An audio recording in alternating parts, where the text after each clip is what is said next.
Sebuah cerita novel yang menarik adalah sebuah cerita yang memang sesuai dengan kenyataan. Maksudnya begini, meskipun ini adalah tulisan fiksi, semakin real cerita, maka biasanya semakin bagus. Semakin sesuai dengan kenyataan, kehidupan, fakta-fakta, ya, semakin bagus, semakin detailnya teman-teman perhatikan, maka semakin bagus. Jadi ini adalah poin penting ketika teman-teman ingin membuat sebuah cerita. Meskipun memang fiksi. Coba lihat film-film fiksi. Rata-rata dibuat senyata mungkin, sedetil mungkin, ya. Meskipun memang inspirasinya adalah inspirasi dari fiksi. Oke, sampai di sini nangkep ya. Jadi semakin cerita dibuat nyata, dibuat realistis, detail, maka semakin menarik.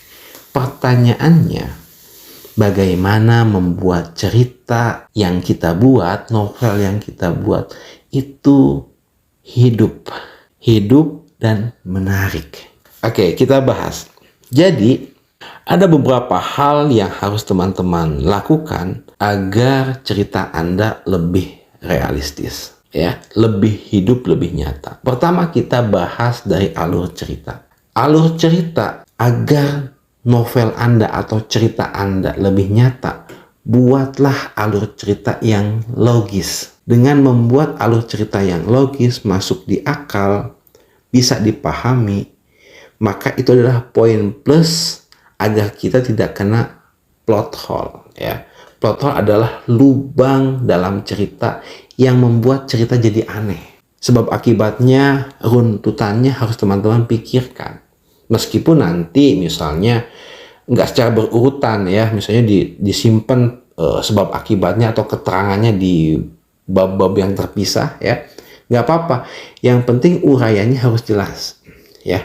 Urutan alurnya harus sudah jelas. Yang kedua, dalam segi karakter ya, dalam setiap tokoh, buatlah tokoh itu benar-benar real. Salah satunya yang sering saya bilang adalah jangan membuat tokoh cerita itu terlalu sempurna, sehingga hampir-hampir tidak ada orang seperti itu di dunia ini. Harusnya bagaimana? Haruslah buat karakternya ya ada kelemahannya, ada kekurangannya.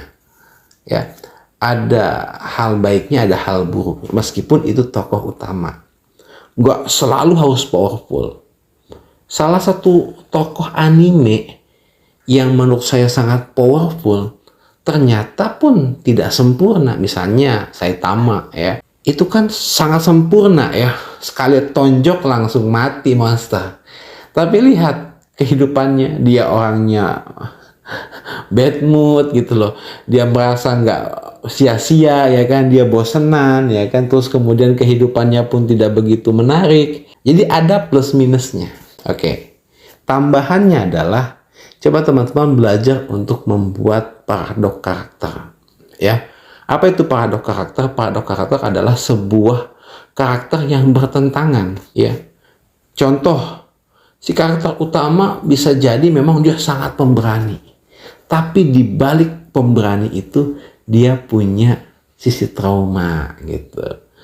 Ada wanita ya, misalnya dia memang ceria, periang, pintar, cantik, tapi sebetulnya dia menyimpan trauma yang dalam di masa lalu gitu.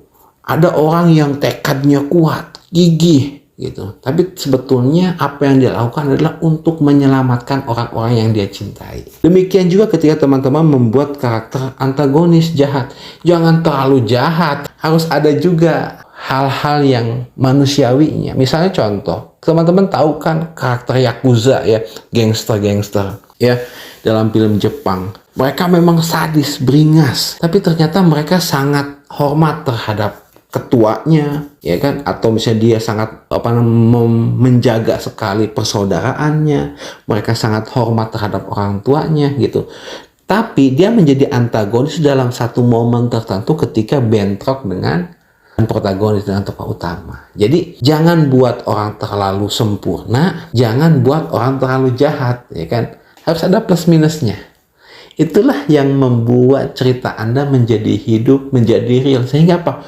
Pembaca itu terwakilkan. Pembaca itu merasa tulisannya itu logis, menarik.